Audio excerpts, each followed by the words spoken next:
Bismillahirrahmanirrahim. Assalamualaikum warahmatullahi wabarakatuh. Alhamdulillah. Alhamdulillahirabbil alamin. Wassalatu wassalamu ala asyrafil anbiya'i wal mursalin wa ala alihi wa sahabatihi ajmain, amma ba'du. Allahumma anfa'na bima 'allamtana wa 'allimna ma yanfa'una wa zidna ilman. Walhamdulillah ala kulli hal wa na'udzubillah min hali ahlin nar. Ikhwatal iman, azani Allah wa iyyakum ajmain. Atas izin Allah dan perkenaan darinya, kita semua kembali dapat bersua di masjid yang kita cintai ini, Masjid Az-Zura, untuk bersama-sama menghidupkan program yang telah kita komitmenkan untuk dapat diistiqomahkan, yaitu program Ahad Berkah yang dimulai dari kajian ba'da asar hingga kemudian nanti ada agenda makan berjamaah. Ikhwatal iman ahibazani Allah wa iyyakum. Di kesempatan ini kita mengetengahkan sebuah judul, janganlah engkau mati kecuali sebagai muslim. Judul yang merupakan tadabbur dari Quran surah Ali Imran ayat 102. Ayat yang tidak asing bagi kita semua. Ayat yang seringkali dikutip oleh para khutbah, dikutip oleh para khotibul Jum'ah untuk diingatkan kita dengannya. Karena itulah di kesempatan ini, ayat yang sudah lazim kita dengarkan ini perlu untuk kita renungi, tafakuri, dan tadabburi. Dan tentu adalah untuk dapat diambil pelajaran darinya dan diimplementasikan dalam kehidupan keseharian kita.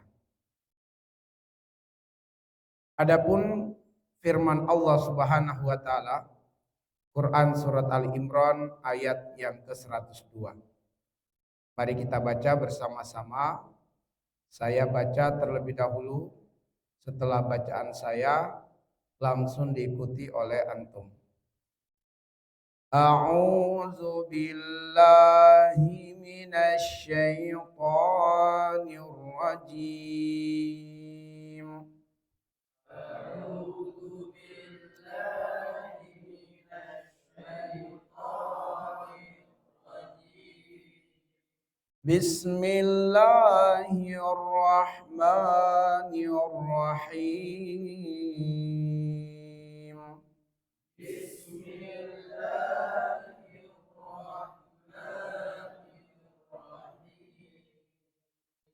Ya ayyuhalladzina amanu taqullah. Ya ayyuhalladzina amanu taqullah. Ittaqullaha haqqa tuqatih.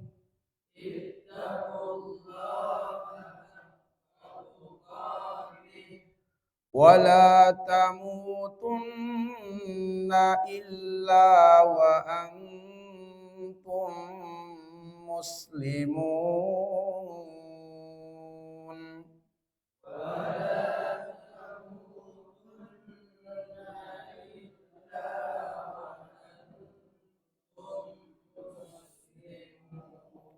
Sadaqallahul azim.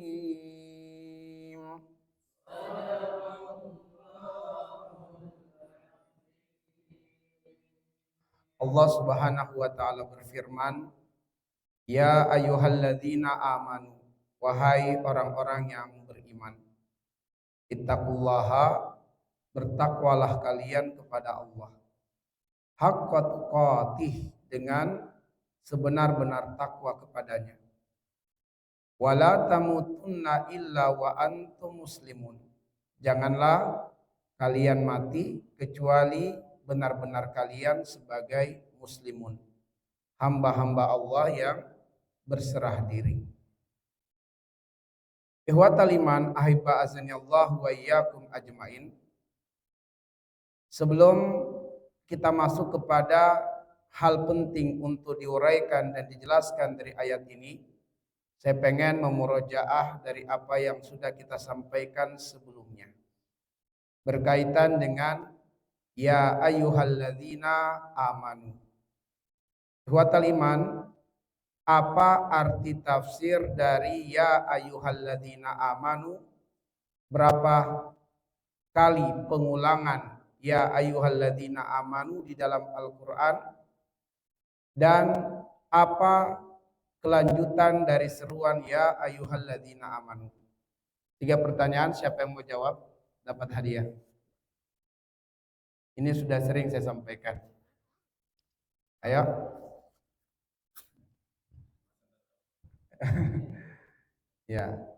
Ya ayyuhalladzina amanu, apa arti dalam tafsir? Berapa kali pengulangan seruan ya ayyuhalladzina amanu di dalam Al-Quran? Dan apa kelanjutan dari seruan ya ayyuhalladzina amanu? Hitungan sampai ke 10. Hadiahnya 50.000. 1, 2. Farid, apa? Salah. 3. Ya, Abdullah. Farid sudah salah. Abdullah, apa artinya dulu dalam tafsir?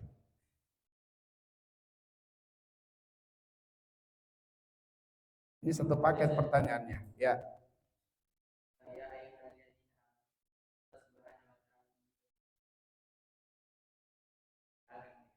La, laisa hada. Ya. Ayo. Saya pernah jelaskan beberapa kali. Apa artinya? Berapa kali pengulangannya?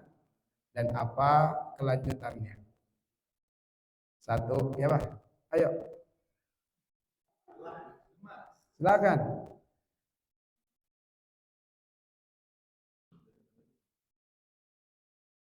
Ya.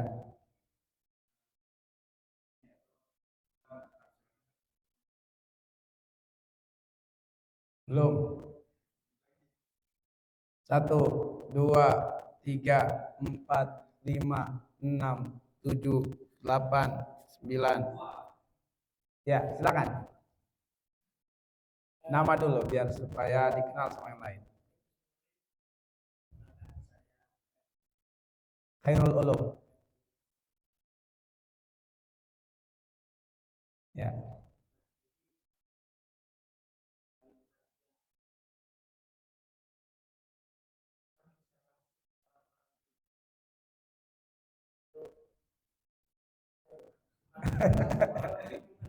Ya.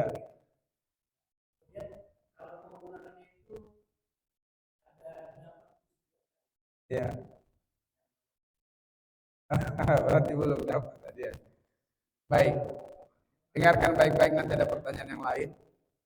Ya ayyuhalladzina amanu di dalam tafsir adalah ya ayyuhalladzina saddaqullaha wa rasulahu wal Qur'an. Itu arti dalam tafsir.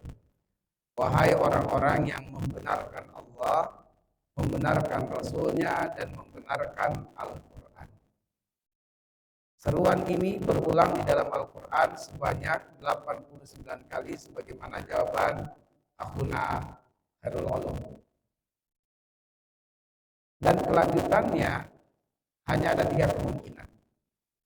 Setelah seruan ya ayyuhalladzina amanu, kemungkinan pertama berisi perintah. Kemungkinan kedua berisi larangan. Dan kemungkinan ketiga berisi perintah dan larangan sekaligus. Nah, ayat ini berisi perintah dan larangan sekaligus. Setelah seruan ya ayyuhalladzina amanu, perintahnya ittaqullaha haqqa tuqatih. Larangannya wala tamutunna illa wa antum muslimun. Jadi ayat ini terdapat di dalamnya setelah seruan ya ayyuhalladzina amanu, perintah dan larangan sekaligus. Hikmahnya bahwa yang mampu menjalankan perintah Allah adalah orang-orang yang beriman. Yang sanggup meninggalkan larangan Allah adalah orang-orang yang beriman. Itulah kenapa yang diseru, yang dipanggil adalah orang-orang yang beriman. Masih ada pertanyaan yang lain? Siap-siap saja murojaah. Kalau saya ingat, oh ini pernah saya sampaikan, saya tanya. Nah, perhatikan bagian akhir ayat. Perhatikan bagian akhir ayat. Atau nanti mungkin kalau masih ada waktu setelah materi saya sampaikan, saya bertanya lagi. 3 pertanyaan, setiap pertanyaan hadiahnya 50.000. Ya, insya Allah setengah hari bekerja di MBG. Ya, baik. Ihwatal iman, wala tamutunna illa wa antum muslimun. Jangan kalian mati kecuali kalian benar-benar muslimun. Ada 3 hal penting yang ditegaskan pada penggalan ayat ini. Pertama, kematian bagi setiap orang itu sangat dekat sehingga kita diwanti-wanti Allah. Jangan kamu mati kecuali benar-benar sebagai seorang muslim. Menunjukkan, mengisyaratkan kematian itu sangat dekat kepada setiap orang sehingga perlu diwanti-wanti. Yang kedua, ada konsekuensi yang buruk bagi siapapun yang meninggal tidak sebagai muslim. Ada konsekuensi buruk bagi siapa saja yang meninggal tidak sebagai muslim alias kafir. Kemudian juga di dalam penggalan ini mengisyaratkan bahwa ketika diwanti-wanti oleh Allah wala tamutunna illa wa antum muslimun, berarti meninggal sebagai seorang muslim harus diikhtiarkan, harus diperjuangkan. Kematiannya pasti, tapi meninggal sebagai muslim, meninggal husnul khotimah itu belum pasti. Kematian pasti, tapi meninggal sebagai muslim sejati, husnul khotimah tidak pasti. Berarti perlu diikhtiarkan, perlu diperjuangkan. Inilah 3 hal yang akan kita bahas ya pada kesempatan ini. Mari kita mulai pembahasan yang pertama. Kematian bagi setiap orang sangatlah dekat. Kematian bagi setiap orang sangatlah dekat. Ayat yang sudah sering kita sampaikan. Iqtaraba linnasi hisabuhum wa hum fi ghaflatin mu'ridun. Telah sangat dekat bagi manusia hisabuhum. Perhitungan bagi amalan-amalannya. Perhitungan bagi amalan-amalan manusia akan dimulai saat ruh berpisah dari jasad. Dengan kata lain, iqtaraba linnasi hisabuhum, telah sangat dekat bagi manusia kematiannya. Wa hum fi ghaflatin mu'ridun. Meskipun kematian begitu dekat, manusia tetap saja lalai, bahkan manusia tetap saja berani berbuat dosa. Gambaran ayat mengenai dekatnya kematian adalah pertama, ketika Allah mengatakan kullu nafsin dha'iqatul maut, setiap jiwa pasti merasakan kematian. An-nafs atau jiwa itu terdefinisi sebagai nafsun atau jiwa karena penyatuan ruh dan jasad. Begitu ruh dan jasad menyatu disebutlah jiwa. Yang namanya jiwa tidak bisa terpisahkan dari 3 dimensi kehidupan. Ada dimensi waktu, ada dimensi sikon, dan ada dimensi tempat. Yang namanya jiwa pasti terikat dengan 3 dimensi ini. Pasti jiwa itu berada di dalam waktu. Dan pasti dia berada dalam satu sikon. Dan pasti dia berada di suatu tempat. Kita lebih kerucutkan, kalau dikaitkan dengan waktu itu ada 2. Ada waktu yang manusia hidup di dalamnya, dan ada waktu yang memetakan usia atau umur manusia. Adapun waktu yang manusia hidup di dalamnya, dikenallah hari, dikenallah jam, dikenallah bulan, tahun. Itu adalah waktu yang manusia hidup di dalamnya. Maka ada hari dari Senin, Selasa, Rabu, dan seterusnya sampai Ahad. Ada jam dari jam 1 terus sampai kemudian jam 12.00. Ada tanggal, ada bulan, ada tahun. Itu adalah waktu yang manusia hidup di dalamnya. Ada pagi, ada duha, ada siang, ada sore, ada malam. Ada tengah malam, ada dini hari. Itu adalah waktu yang manusia hidup di dalamnya. Ada juga waktu yang memetakan manusia menjadi kelompok usia atau kelompok umur.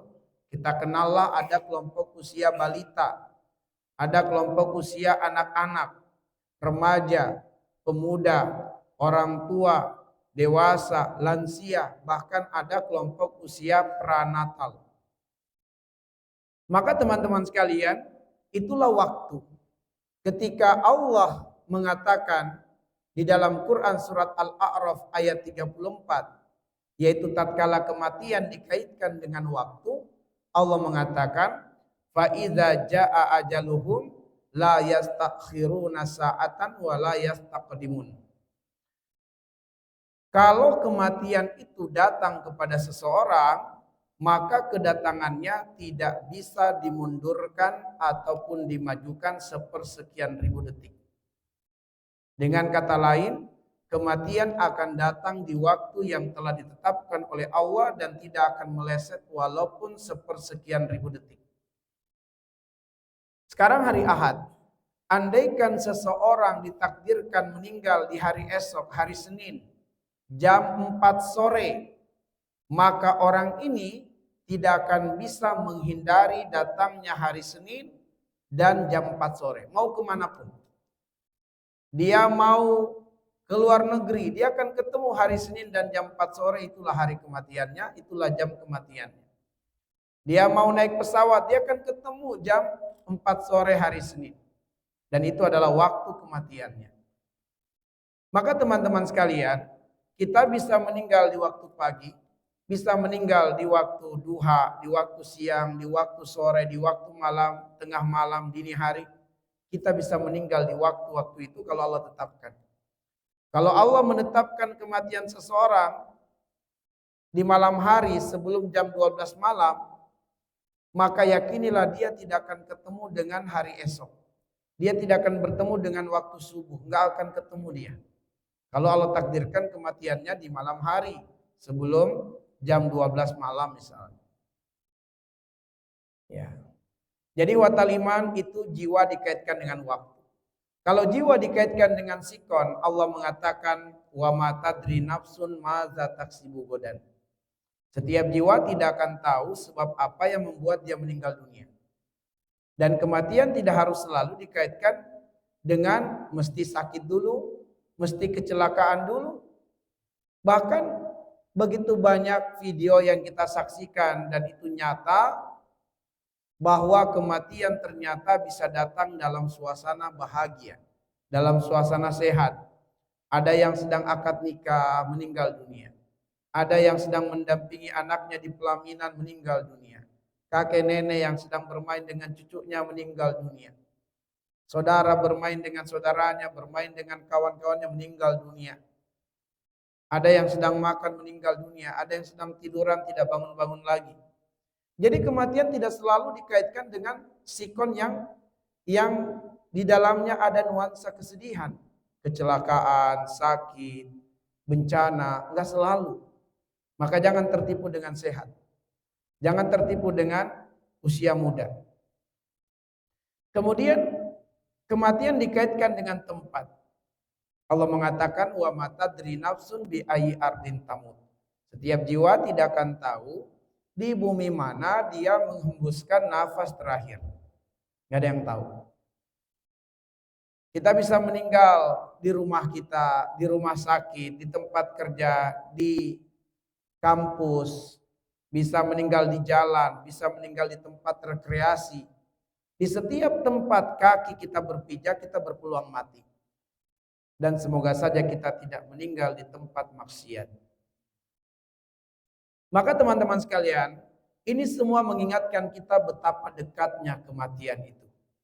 Setiap waktu kita berpeluang mati.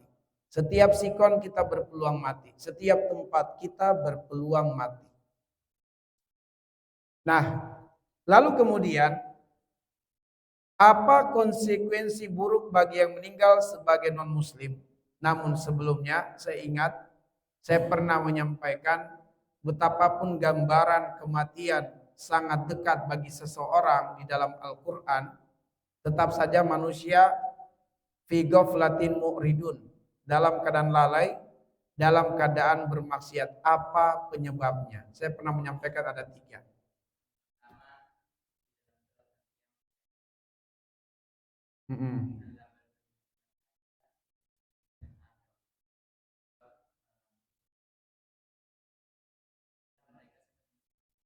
Ya, oke, 1 sampai 3. Iya, 3. Coba dulu apa? Hmm. Ayat ke-6 dan ayat yang ke-7.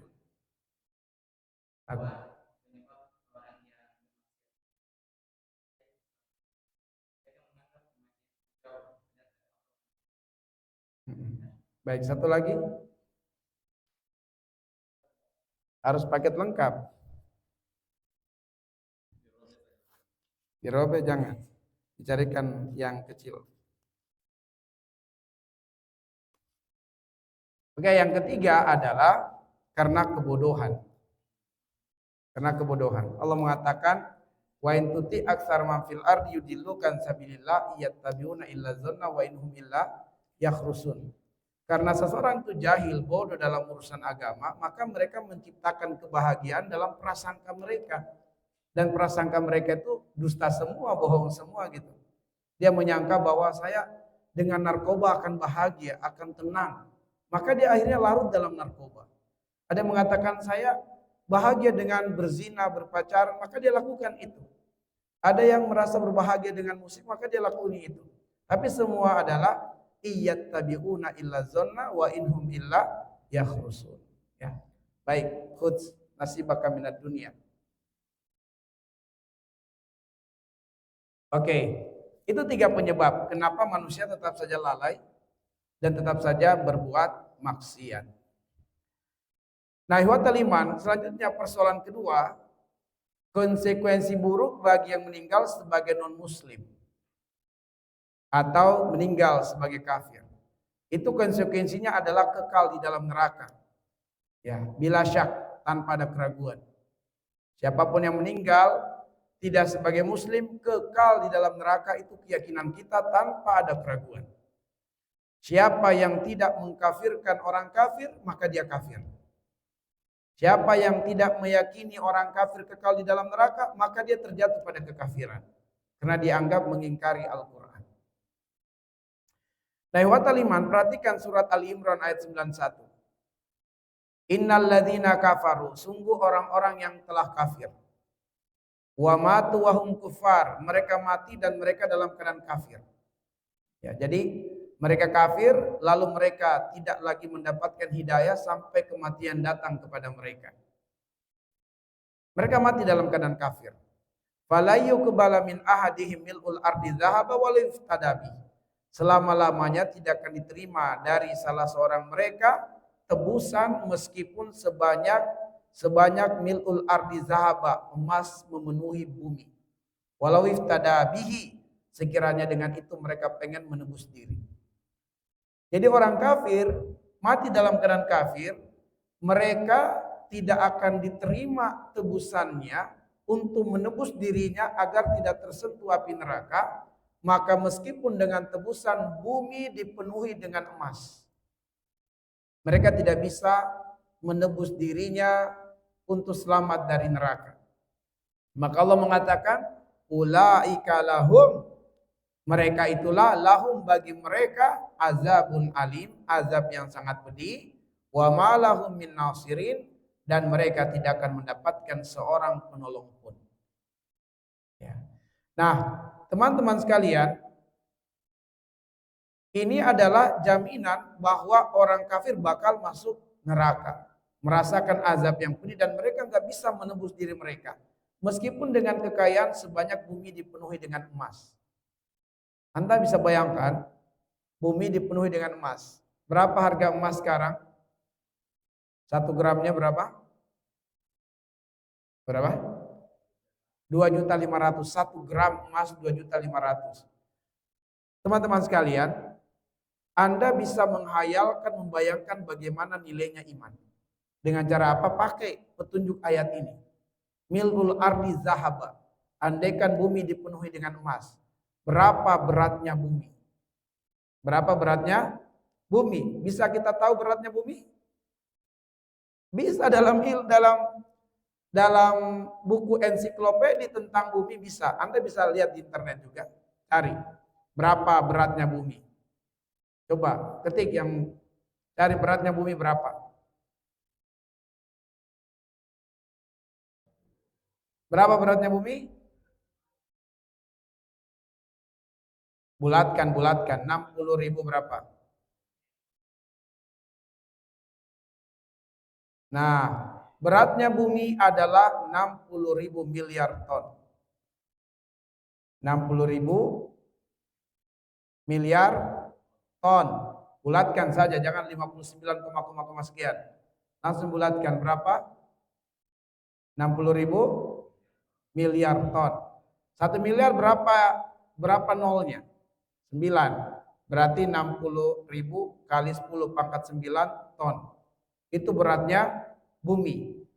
1 ton berapa kilogram? 1.000. Harga 1 gram emas 2.500.000. 1 kilogram emas berapa?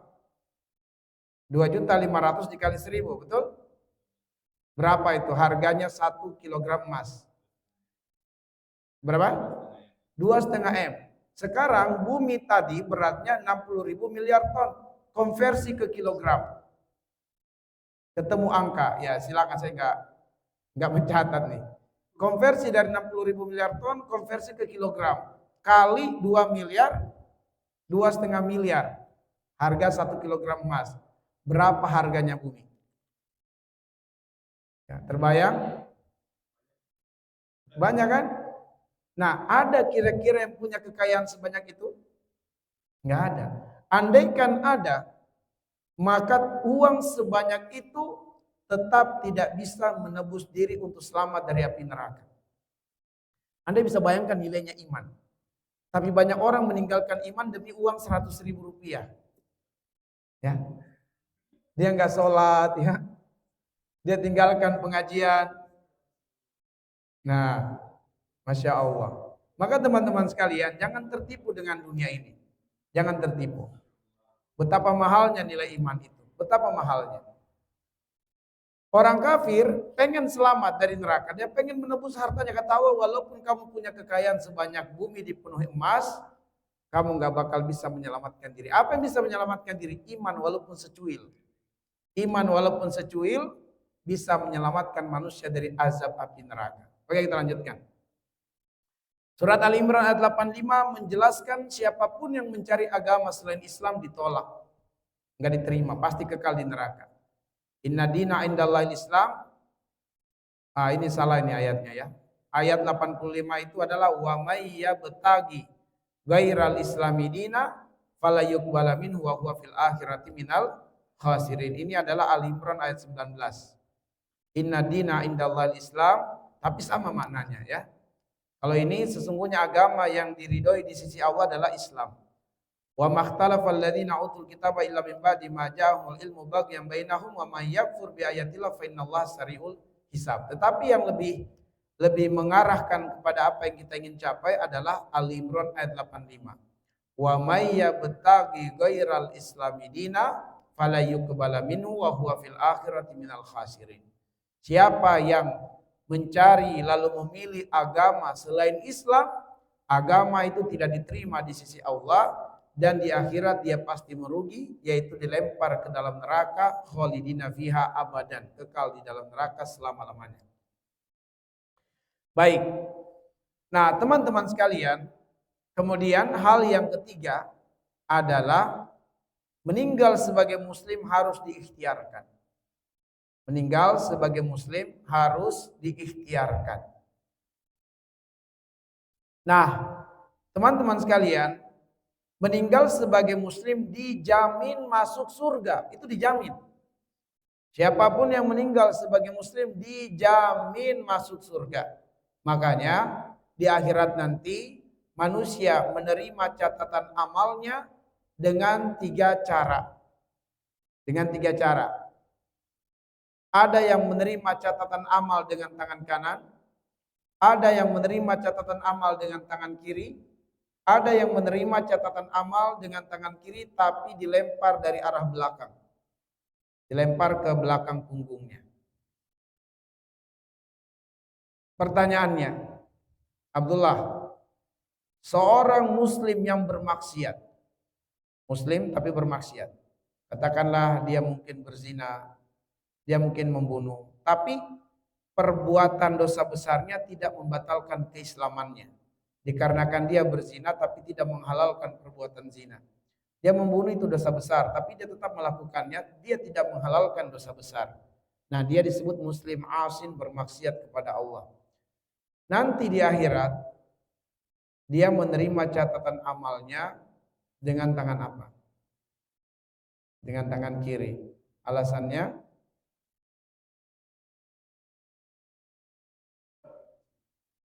oke, ada jawaban yang lain? Farid? Jawaban bukan senyum. Apa? Kurang tahu, bagus. Jawaban tidak tahu nisful ijabah. Baik, Fatan? Imam? Bang Ahmad? Apa? Muslim yang bermaksiat. Tapi ingat ya, dia muslim, hanya saja bermaksiat. Maksiatnya tidak membatalkan keislamannya. Bahkan dia meninggal dalam keadaan berzina. Tapi setelah kemudian dihisap oleh Allah, maksiatnya tidak membatalkan Islamnya.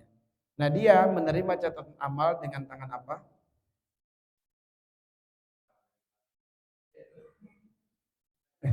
Herulum? Antum? Tangan kiri. Robani, anak yate.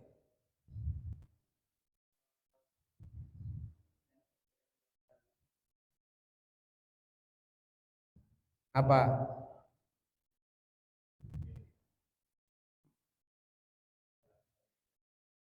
Habib. Habib.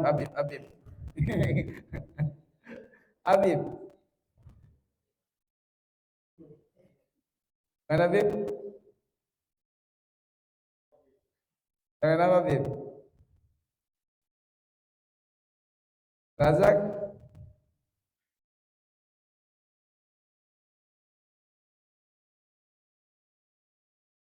Hah? Kiri. Antum Arisi? Tangan kiri ya. Baik. Nehwatal iman, siapapun yang menerima catatan amal dengan tangan kanan dijamin masuk surga. Dijamin masuk surga. Meskipun belum terjamin selamat dari neraka. Siapapun yang menerima catatan amalnya dengan tangan kiri dijamin masuk neraka dan tidak bakal masuk surga. Dan siapapun yang dilemparkan kitabnya dari arah belakangnya itu akan menempati neraka yang paling dalam, paling dasar. Nah, kalau begitu muslim bermaksiat menerima catatan amal dengan tangan kanan. Jangan ragu lagi ya.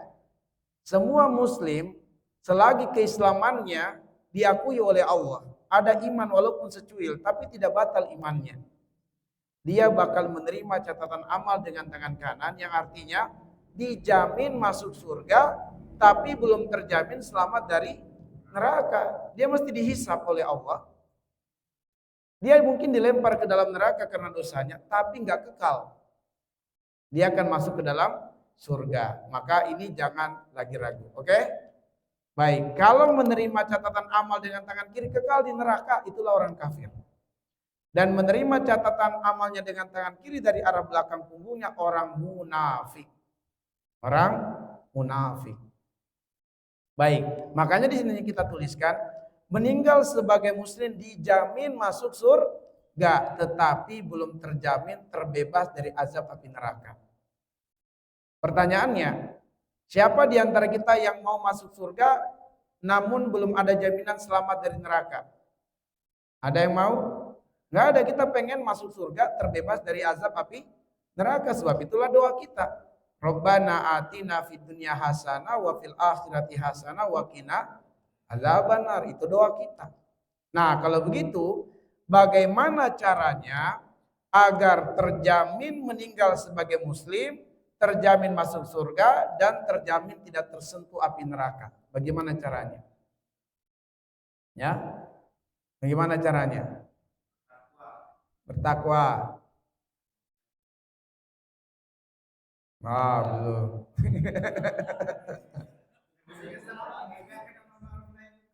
Ya. Ya. Baik. Nah, 3 tips meninggal sebagai muslim masuk surga tanpa tersentuh api neraka. Ya. Ada petunjuknya. Pertama, ya ayyuhalladzina amanu. Yang kedua, ittaqullaha. Yang ketiga, haqqa tuqatih. Maka jika kita pahami ketiga hal ini, insya Allah dijamin masuk surga dan tidak tersentuh api neraka. Dan dijamin kita meninggal sebagai muslim yang benar-benar muslim sejati. Mari kita uraikan. Tips yang pertama, ya ayyuhalladzina amanu. Wahai orang-orang yang beriman. Nah, ini yang kayaknya difahami tadi Ustadz Imam. Kenapa yang dipanggil, yang diseru adalah orang-orang yang beriman? Karena hanya orang yang beriman yang siap berdagang dengan Allah. Orang kafir nggak siap. Bayangkan, orang kafir itu pengen menebus dirinya, pengen berdagang dengan Allah. Dia pengen menebus dirinya untuk tidak tersentuh api neraka. Tapi Allah katakan, andaikan kalian memiliki kekayaan sebanyak bumi dipenuhi emas, tetap tidak bisa menebus diri kalian untuk selamat dari neraka. Itu orang kafir pengen berdagang dengan Allah, tapi Allah nggak terima perdagangan mereka. Tapi lihatlah Allah, justru Allah menawarkan perdagangan kepada orang yang beriman. Orang kafir pengen berdagang dengan Allah, Allah katakan kalian tidak bisa berdagang denganku. Tapi Allah justru menawarkan perdagangan kepada orang yang beriman, perdagangan yang menyelamatkan mereka dari azab api neraka. Nah, bahwa orang yang beriman itu siap berdagang dengan Allah. Quran surat As-Saff ayat 10 sampai 11. Allah yang menawarkan, ya ayyuhalladzina amanu, wahai orang-orang yang beriman, hal adullukum ala tijaratin tunjikum min adzabin alim. Maukah kutunjukkan kepada kalian? Bayangkan, orang kafir pengen berdagang, Allah nggak mau. Sekarang Allah justru menawarkan perdagangan kepada orang yang beriman. Karena hanya orang yang beriman yang siap berdagang dengan Allah di dunia. Wahai orang yang beriman, maukah kutunjukkan kepada kalian perdagangan yang menyelamatkan kalian min azabin alim, dari azab yang pedih. Orang kafir tadi ditimpakan dengan azab yang pedih dan tidak ada penolong satupun.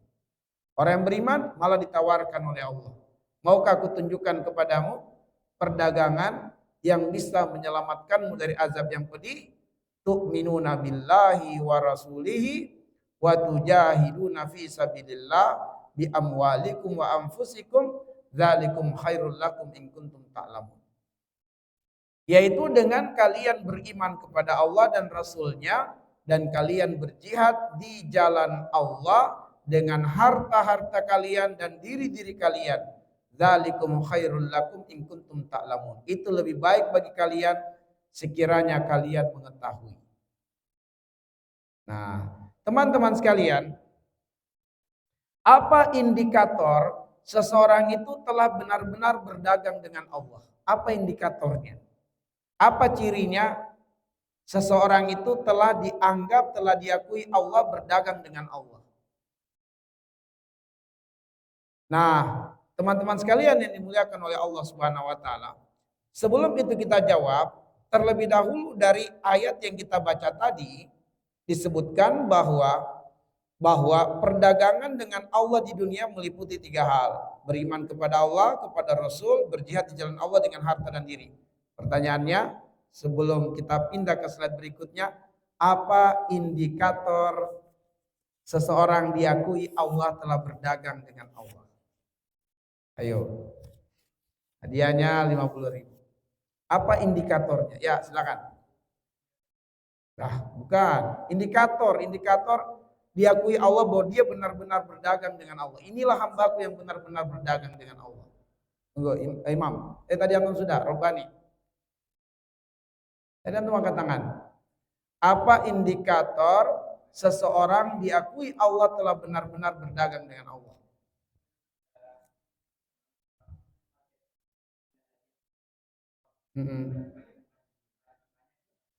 Ya.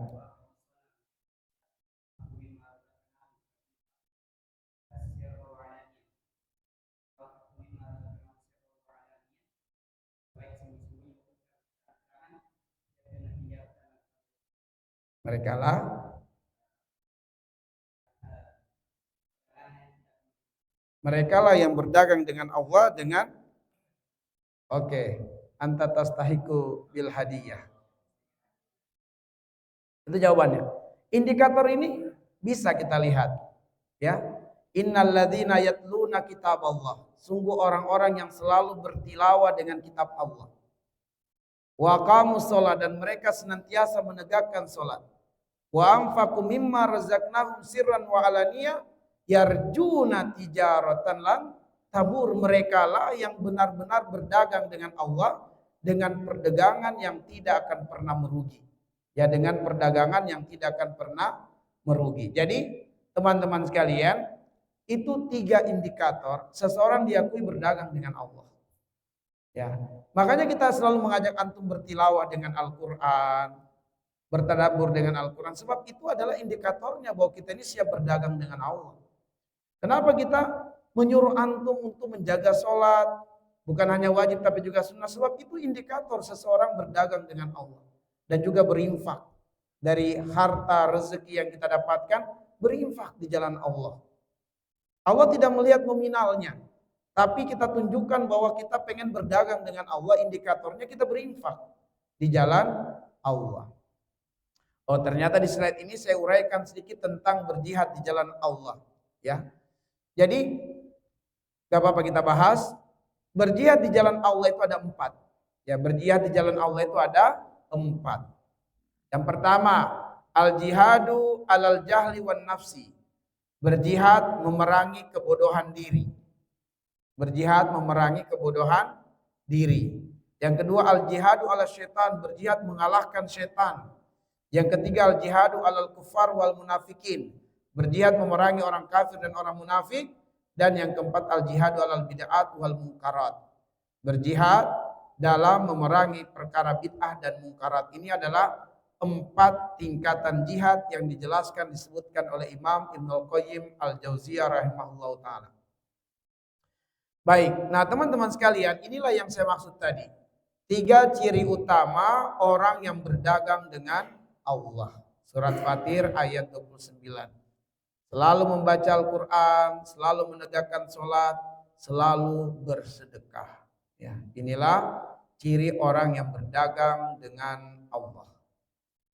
Nah, tips yang kedua, ittaqullaha, berbekal takwa selagi hidup di dunia. Berbekal takwa selagi hidup di dunia. Ikhwatal iman, berbekal takwa dasarnya surat Al-Baqarah ayat 197. Wa tazawwadu fa inna khairaz zadi taqwa wattaquni ya ulil albab. Berbekallah kalian, sungguh sebaik-baik bekal adalah takwa. Bertakwalah kepadaku, wahai orang-orang yang berakal. Wahai orang-orang yang berakal. Lalu kemudian tips yang ketiga, haqqa tuqati, sebenar-benarnya takwa. Siapa yang bisa menyebutkan 4 makna takwa yang sebenar-benarnya? Oke, silakan. Ansar.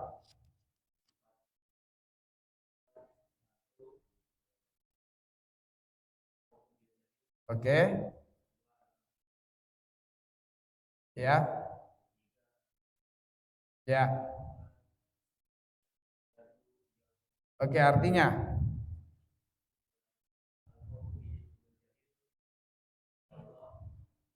yang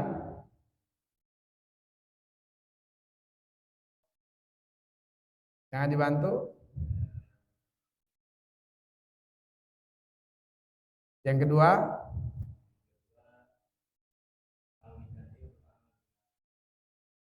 dengan sesuai wahyu. Oke.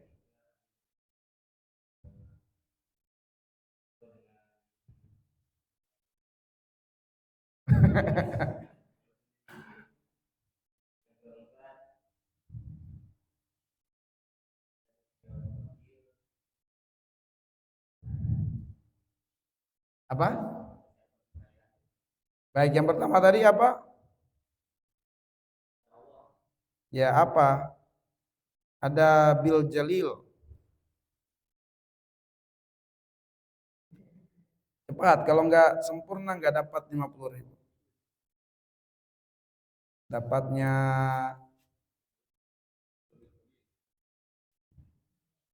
1, 2, 3, 4, 5. Jangan Abdullah, kamu mau ambil haknya orang. 6, 7. Oke, jawaban benar. Ambil hadiahmu. Ya.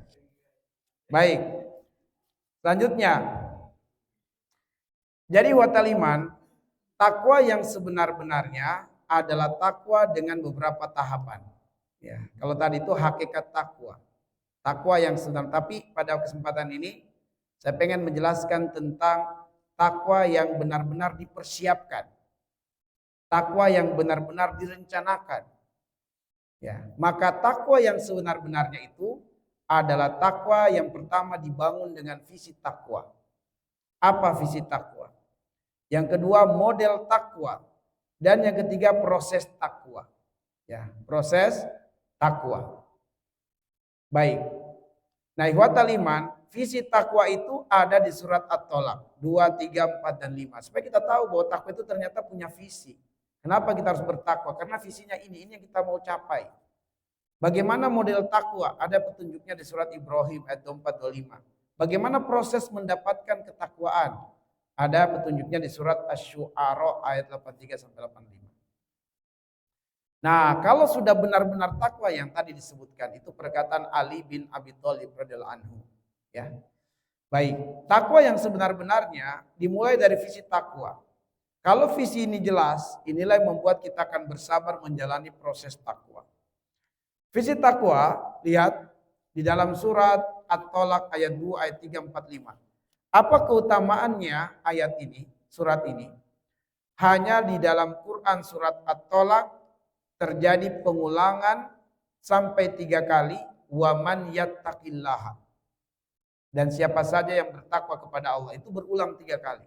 Dalam satu surah, di surah At-Tolak. Tidak terdapat pada surah-surah yang lain. Perulangan waman yattaqillaha. Dan siapa saja yang bertakwa kepada Allah. Perulangannya terdapat di ayat yang kedua, ayat yang keempat, dan ayat yang kelima. Tetapi visi takwa itu dari ayat 2, 3, 4, dan 5. Di sini saya petakan ada warna biru, ada warna kuning. Warna biru ini menunjukkan visi takwa di dunia, dan warna kuning menunjukkan visi takwa di akhirat. Visi takwa di dunia, wa may yattaqillaha, Allah mengatakan di ayat yang kedua, yaj'allahu makhraja. Allah akan menjadikan untuknya makhraja, jalan keluar. Jalan keluar dari seluruh persoalan-persoalan hidupnya. Teman-teman sekalian, masalah akan menjadi masalah kalau masalah tidak ketemu solusi. Masalah tidak akan pernah menjadi masalah kalau masalah ketemu solusi. Maka orang yang bertakwa itu bukan orang yang tidak punya masalah. Tapi orang yang bertakwa adalah orang yang optimis dalam hidup. Karena meskipun diperhadapkan dengan masalah, mereka tidak pernah melihat masalah sebagai masalah. Karena Allah menjanjikan jalan keluar untuk mereka. Makanya orang yang bertakwa itu optimis. Itu ciri yang menonjol dari orang bertakwa, optimis. Bukan pesimis dalam hidup, tapi optimis. Makanya kelihatan dari wajah-wajah yang optimis dan pesimis. Abdullah wajahnya masih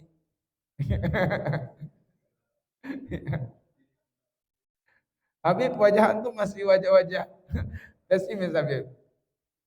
Ya. Oke, jadi wataliman bukan kemudian orang yang bertakwa itu enggak ada masalah. Ada masalah, tapi masalah tidak pernah menjadi masalah. Kenapa? Karena ada solusi. Solusinya lagi dari Allah, Masya Allah. Nah, karena itulah kata Allah, ya ja'allahu makhraja. Allah jadikan untuknya makhraja, jalan keluar. Janji Allah yang kedua, wa yarzuqu min haitsu la yahtasib. Allah datangkan rezeki dari berbagai arah yang tidak disangka-sangka. Maksudnya begini. Orang yang bertakwa itu menjadi magnet rezeki karena tenang. Karena damai, karena bahagia jiwanya. Ingat, al-arwahu junudun mujannada. Ruh akan dikumpulkan dengan yang sekufu. Rezeki itu sifatnya kebahagiaan. Maka rezeki akan sekufu dengan orang yang bahagia jiwanya. Orang yang optimis. Maka jangan harap rezeki bakal datang kalau Anda jiwanya tidak tenang, tidak bahagia. Rezeki itu akan datang kepada Anda kalau Anda tenang dan bahagia. Jadi kalau pengen menjadi magnet rezeki, Anda harus memiliki jiwa yang optimis, jiwa yang tenang, jiwa yang damai, jiwa yang bahagia. Ketenangan, kebahagiaan, jiwa itu hanya didapatkan oleh mereka yang bertakwa kepada Allah. Makanya orang yang bertakwa teman-teman sekalian optimis dalam hidup. Di bumi mana saja kakinya berpijak, rezeki akan mendatanginya. Karena dia menjadi magnet rezeki. Rezeki telah sekufu dengan dia. Rezeki telah sekufu. Ya. Maka teman-teman sekalian jangan pesimis dalam hidup. Kalau antum pesimis, rezeki bakal jauh. Antum tidak akan menemukan banyak keajaiban dalam hidup ini kalau pesimis. Itulah kenapa kita mengajak antum untuk dekat dengan Allah. Sebab hanya dengan dekat kepada Allah hati menjadi tenang, damai dan bahagia. Ala bizikrillahi tatmainnul qulub. Maka orang yang dekat dengan Allah, insya Allah rezekinya banyak dan berlimpah. Ya. Jangan ragu. Jangan, Ustaz, kalau saya tinggal di masjid bagaimana masa depan saya? Kayaknya madesur, masa depan suram. Ya. Itu adalah pikiran orang-orang yang tidak mengenal Allah. Dan pikiran orang-orang yang materialis, kapitalis. Tapi cara pandang yang islami adalah melihat rezeki datang dari Allah, milik Allah. Dan Allah menjadikan rezeki sekufu dengan orang-orang yang tenang jiwanya dan bahagia batinnya. Yang tenang jiwa dan bahagia batinnya hanyalah orang yang dekat dengan Allah. Ala bizikrillahi tatmainnul qulub. Hanya dengan dekat kepada Allah hati menjadi tenang. Lalu janji Allah, ya ja'allahu min amri yusra. Siapa yang bertakwa kepada Allah, Allah jadikan untuknya min amrihi yusra. Semua urusannya dimudahkan. Urusannya dilancarkan. Buka usaha ayam dimudahkan, dilancarkan oleh Allah Subhanahu wa taala. Ya. Buka usaha laundry dilancarkan oleh Allah. Buka usaha lele dilancarkan oleh Allah. Apapun usahanya dimudahkan, dilancarkan oleh Allah Subhanahu wa taala. Seperti naik lift. Ya. Dengan orang yang menapaki tangga. Sampai juga ke tujuan di lantai kesekian. Tapi ada orang yang menapaki tangga, ada orang yang naik lift. Nah, orang yang dimudahkan urusannya oleh Allah gambarannya seperti naik lift. Dia tetap ikhtiar, tapi ikhtiarnya ringan, santai, tapi tercapai tujuannya.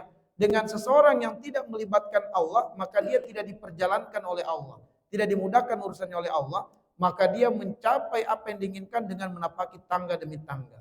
Maka tingkat stresnya sangat dekat kepada orang yang menapaki tangga. Tingkat stres. Maka banyak orang-orang yang stres bahkan menjadi gila karena tidak mencapai apa yang diinginkan di dunia, dikarenakan dia tidak melibatkan Allah dan Allah tidak memperjalankan urusannya. Ya, Allah tidak memudahkan urusannya. Baik, kemudian teman-teman sekalian, kira-kira kalau Anda mendapatkan 3 keutamaan ini, masalahnya dimudahkan oleh Allah, dihadirkan jalan keluar, rezekinya didatangkan oleh Allah, lalu urusannya dipermudah oleh Allah, maka hilanglah ketakutan, hilanglah kesedihan. Kalau seseorang tidak takut dan tidak sedih, itulah arti bahagia. Ya, kalau Anda ditanya, apa artinya bahagia? Jawabannya la khaufun alaihim walahum yahzanun. Itulah arti bahagia. Seseorang tidak akan bahagia kalau masih ditimpa dengan ketakutan atau ditimpa kesedihan. Apalagi kalau dua-duanya takut dan sedih, enggak bahagia itu.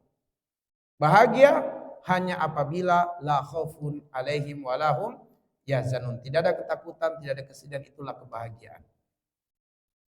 Di akhirat yukaffir anhu sayyiatihi, diampuni segala kesalahan-kesalahannya. Dalam makna tafsirnya adalah diselamatkan dari api neraka. Wa yu'zim lahu ajra, diberikan balasan terbaik. Dalam makna tafsirnya dimasukkan ke dalam surga. Inilah hakikat kebahagiaan di akhirat, yaitu al-inqadhu anin nar wa dukhul ilal jannah. Selamat dari neraka dan masuk ke dalam surga. Apa dalilnya kesuksesan sejati adalah selamat dari neraka dan masuk surga? Ayo. Apa dalilnya? Kesuksesan sejati adalah selamat dari neraka dan masuk ke dalam surga. Ali Imran ayat bunyinya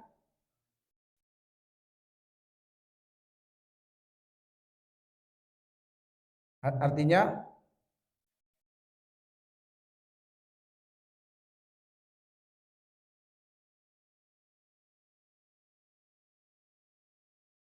baik. Ayat lengkapnya wa innama fa. Oke. Masya Allah. Kita harus kenal, harus tahu betul ya. Kesuksesan di akhirat adalah al-inqadz wa dinar wa dukhulil jannah. Tidak tersentuh api neraka dan masuk surga. Itulah kesuksesan sebenarnya. Ya Allah katakan ulaika humul faizun. Mereka lah yang sebenar-benarnya mendapatkan kesuksesan. Kenapa? Wa mal hayatud dunya illa mataul ghurur. Semua kesuksesan yang didapatkan di dunia itu bukan kesuksesan yang sebenarnya kalau tidak mengantarkan sukses di akhirat. Baik, nah barulah masuk kepada hakikat takwa yang disebutkan oleh akhuna Ansar tadi. Ya, hakikat takwa adalah pertama al-khaufu bil jalil, al-amalu bit tanzil, ar-ridho bil qalil, al-istihdadu fi yaumir rahil. Inilah hakikat takwa. Siapa yang menyebutkan ini? Ali bin Abi Thalib radhiyallahu anhu. Hakikat takwa adalah al-khaufu bil jalil, al-amalu bit tanzil, ar-ridho bil qalil, al-istidad fi yaumir rahil. Hafalkan ini baik-baik. Ya, hafalkan ini baik-baik. Antum ceramah dengan 4 bahasan ini saja sudah luar biasa, bisa setengah jaman. Anda jelaskan apa itu al-khaufu bil jalil, apa cirinya orang yang takut kepada Allah, al-amalu bit tanzil, apa cirinya orang yang beramal berdasarkan wahyu. Itu saja sudah bisa jadi bahan kajian setengah jam. Baik, model takwa terdapat di dalam surat Ibrahim ayat 425. Alam taro kaifa daraballahu masalan kalimatan thayyibah kasajaratin thayyibah asluha sabitun wa faruha fis sama. Tuti ukulaha kulahin bizni rabbiha wa yadribullahu al-amsala lin-nasi lallahum yatazakkarun. Perhatikan bagian akhir ayat 25. wa yadribullahul amsala linnasi lallahum yatazakkarun. Allah memberikan perumpamaan-perumpamaan linnas bagi manusia la'allahum yatazakkarun, agar supaya mereka manusia itu mengambil pelajaran. Allah memberikan perumpamaan di dalam ayat ini. Muslim sejati itu perumpamaannya seperti kasajaratin thayyibah, seperti pohon yang baik. Pohon yang baik teman-teman sekalian, pohon yang baik itu kayak gimana sih? Pohon yang kokoh itu seperti apa? Pohon yang tidak tumbang meskipun dihantam oleh badai dari berbagai arah, dari berbagai sisi. Enggak tumbang pohonnya. Ya, kenapa? Karena kokoh. Kenapa pohon itu bisa kokoh? Asluha sabitun. Karena akar pohon itu menghujam dengan kuat ke bumi. Karena akar pohon itu menghujam dengan kuat ke bumi. Akar itu pergerakannya ke atas atau ke bawah? Ke bawah. Apa pergerakan ke atas? Kalau akar itu pergerakannya ke bawah. Apa yang pergerakannya ke atas? Batang, cabang, ranting. Itulah kata Allah. Wa far'uha fis sama. Jadi asluha sabit, akarnya menghujam dengan kuat ke bumi. Wa far'uha fis sama. Pergerakan yang muncul di permukaan terlihat adalah batang, cabang, dan ranting. Tuti ukulaha kullahin bisni rabbiha. Dan pohon itu menghasilkan buah yang tidak mengenal musim. Nah, teman-teman sekalian, kenapa seorang muslim itu punya jati diri yang luar biasa? Sehingga didatangi dengan fitnah dari berbagai arah, dari berbagai sisi, tidak goyah, tidak mempan. Ya. Antum ditawarkan minuman khamar. Misalnya Abdullah, antum diminta mencicipi setengah botol khamar. Dikasih uang 1 miliar, mau atau tidak? Hah? Mau atau tidak? Serius 1 miliar, minum khamar. Pikir-pikir dulu Ustaz. Ya. Mau atau tidak? Tidak, Masya Allah. Itu kenapa? Karena dia insya Allah muslim sejati. Ya. Muslim sejati. Habib gimana Habib? 1 miliar Habib. Gak usah setengah botol Bib. Satu tudung, satu penutup botol. Siap gak 1 miliar? Mau gak? Hah? Iya. Kenapa teman-teman sekalian? Tidak pantas bagi seorang mukmin ketika Allah menetapkan suatu pilihan, baginya ada pilihan yang lain. Surat apa ayat berapa? Tidak pantas bagi seorang mukmin ketika Allah menetapkan untuknya suatu pilihan, ternyata dia punya opsi pilihan yang lain. Silakan. Surat apa ayat berapa?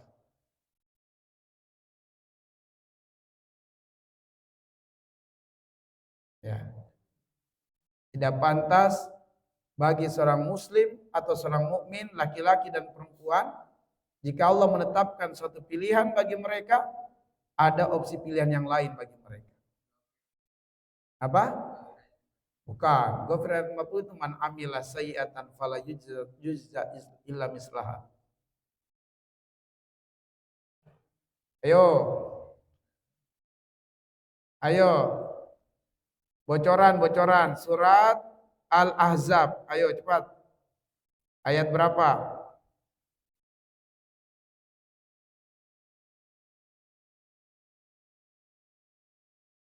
Satu, dua, tiga, empat, lima,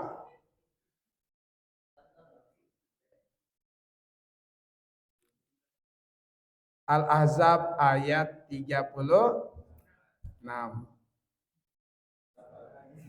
Ya. Al-Ahzab sudah jelas sekali. Allah mengatakan, wa ma kana lil mu'minin wala mu'minatin idza qadallahu wa rasuluhu amran an yakuna lahumul khiyaratu min amrihim wa may yasillaha wa rasulah faqad dhalla dhalalan mubina. Dibayar 1 miliar, tapi untuk bermaksiat kepada Allah dia tolak. Coba kalau kita banyakkan orang-orang seperti ini. Insya Allah aman negeri ini. Ya.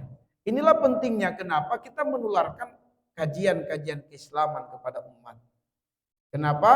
Hanya dengan tarbiyah, dengan kajian, dengan dakwah, manusia itu memiliki pribadi yang kokoh sebagaimana pohon yang kokoh tidak tumbang. Abdullah, antum nanti jadi pejabat yang sukses. Tiba-tiba tengah malam ada seorang perempuan di kamar hotel mendatangi kamar antum. Perempuan yang cantik sekali. Dia berkata, wahai tuanku Abdullah, izinkan aku masuk dan engkau bebas melakukan apa saja pada diriku. Gimana jawaban antum, wahai Abdullah? Gimana jawaban antum?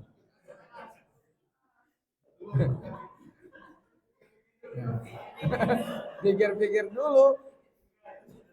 Hah? Usir, Masya Allah. Ya. Betul. Itu jawaban Yusuf, inni akhafullah, aku takut kepada Allah. Tapi kalau orang tidak takut kepada Allah, bukan inni akhafullah, ini kesempatan yang bagus. Ya. Nauzubillah. Baik. Nah, teman-teman sekalian, proses takwa itu tadi asluh sabit. Wa faruha fis sama, muncul di permukaan. Apa yang nampak di permukaan? Ibadah yang produktif. Itu nggak bisa disembunyiin. Sholat 5 waktu mesti kelihatan, teman-teman sekalian. Ya, saya mau sholat 5 waktu di kamar aja, nggak bisa, mesti kelihatan sholat 5 waktu itu. Saya sholat 5 waktunya di Mekah, kelihatan di sini aja zahirnya nggak sholat, tapi hati saya sholat di Mekah. Ini nggak benar. Karena wa farduha fis sama, ada yang muncul di permukaan terlihat. Itulah pergerakan batang cabang ranting, itulah bukti iman, yaitu amal soleh. Ini kelihatan. Sholat, dakwah, sedekah, infak, ini kelihatan semuanya. Dan yang lebih dahsyat lagi, tuti ukulaha kulahinin bisni rabbiha. Bahwa muslim sejati itu hidupnya bermanfaat dan berdaya guna. Jangan sampai wujuduhu ka'adamihi, keberadaannya seperti tidak ada. Seorang muslim tidak boleh demikian. Kita wujuduhu, keberadaan kita itu mendatangkan manfaat dan maslahat yang besar bagi umat. Baik, proses takwa ada di dalam surat Asy-Syu'ara ayat 83 sampai 85. Rabbi habli hukma wal hikni bisolihin waja'al lisana sidqin fil akhirin waja'alni min warasati jannatin na'im. Ada 4 proses takwa dalam ayat ini. Oh, sudah habis slide-nya. Yang pertama, teman-teman sekalian, Rabbi habli hukma, dekat dengan ilmu. Jadi proses takwa yang pertama harus dekat dengan ilmu, jangan jauh dari ilmu. Yang kedua, wal hikni bisolihin, harus dekat dengan orang-orang yang soleh, jangan jauh-jauh dari orang yang soleh. Yang ketiga, waja'ali lisana sidqin fil akhirin, yaitu mengimplementasikan, merealisasikan ilmu yang telah dia pelajari, yang telah dia dapatkan. Hidupnya bermanfaat dan berdaya guna bagi umat. Sehingga kalau dia meninggal dunia, dia menjadi buah bibir kebaikan, bukan buah bibir yang buruk. Dan yang keempat, waja'alni min warasati jannatin na'im, visinya adalah surga. Visinya adalah akhirat, surga.